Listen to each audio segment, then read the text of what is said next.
गांव का नाम था सूरजपुर। चारों ओर हरियाली, बीच में पगडंडी और लोगों के चेहरों पर मेहनत की चमक। उसी गांव के कोने में एक पुराना सा पर सुगंध से भरा ठेला था, चंदन चिकन करी वाला। चंदन अपने काम में निपुण था। उसकी करी का स्वाद इतना मशहूर था कि लोग दूर दूर से खाने आते थे। उस सुबह भी जैसे रोज वह जल्दी उठ गया। सूरज अभी अभी उगा था, आसमान सुनहरा हो रहा था।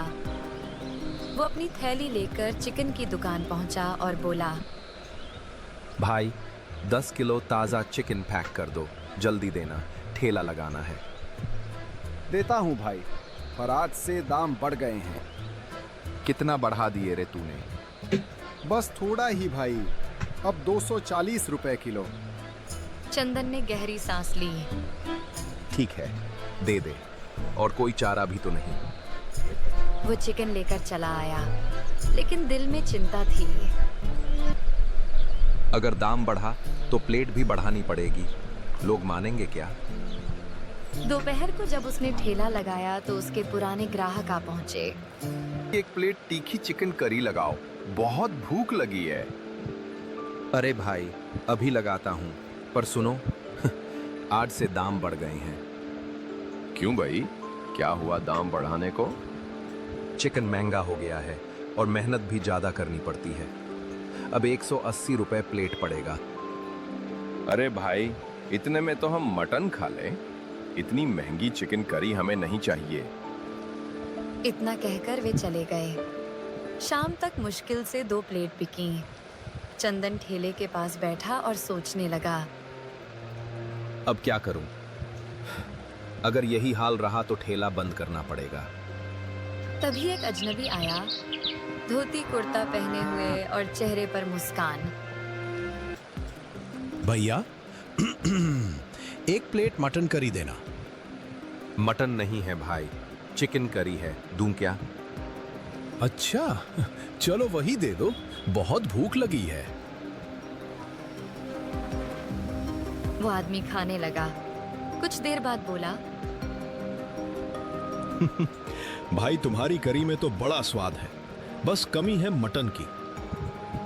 आप ठीक कह रहे हो भाई, पर मैंने कभी मटन बनाया ही नहीं। हमारे गांव में तो मटन के ठेले बहुत हैं। अरे भैया, तुम्हारे गांव में वैसा मटन कोई नहीं बना सकता जैसा बिहार का होता है। मसाला और तीखापन बस वहीं का असली होता है। अच्छा, आप बिहार से हैं? हाँ भैया, वहीं का हूं। और मैं बता दूं, अगर तुम चाहो तो तुम्हें बिहार का असली मटन मसाला सिखा सकता हूं। अभी तो जाना होगा, काम है, फिर मिलते हैं। इतना कहकर वो चला गया। रात को जब चंदन घर लौटा, उसकी पत्नी कमला बोली, सुनो जी, वो सेठ फिर आया था पैसे मांगने। हमें जल्दी उसका कर्ज चुकाना होगा। कैसे दूं कमला? अब तो चिकन करी भी नहीं बिक रही, कहां से लाऊं पैसे? अगर ये नहीं बिक रही तो कुछ नया सोचो, कुछ ऐसा जो लोगों को पसंद आए। चंदन एकदम ठहर गया। अचानक उसे उस बिहारी आदमी की बात याद आई। कमला, लगता है अब हमारा स्वाद बदलने वाला है। कल से कुछ नया शुरू करते हैं।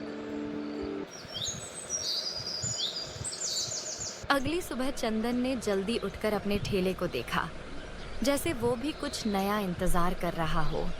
वो बोला, आज उस बिहारी भाई को ढूंढना ही होगा, वही कुछ रास्ता दिखाएगा। वो पूरे गांव में घूमता रहा।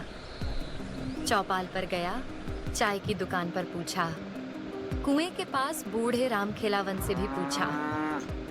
बाबा, कल एक बिहारी आदमी आया था, लंबा, गोरा, हंसमुख था, देखा कहीं? न रे चंदन, यहाँ तो ऐसा कोई नहीं दिखा। चंदन का चेहरा उतर गया। अब कहाँ ढूंढूं उसे? सोचते हुए वो बाजार की तरफ चल पड़ा। वहाँ एक मटन का ठेला था। मसालों की खुशबू हवा में तैर रही थी। वो पास गया तो देखा, वही बिहारी आदमी मजे से मटन खा रहा था। चंदन ने राहत की सांस ली और बोला, अरे बिहारी भाई, मैं तुम्हें पूरे गांव में ढूंढ रहा था और तुम यहाँ मटन खा रहे हो।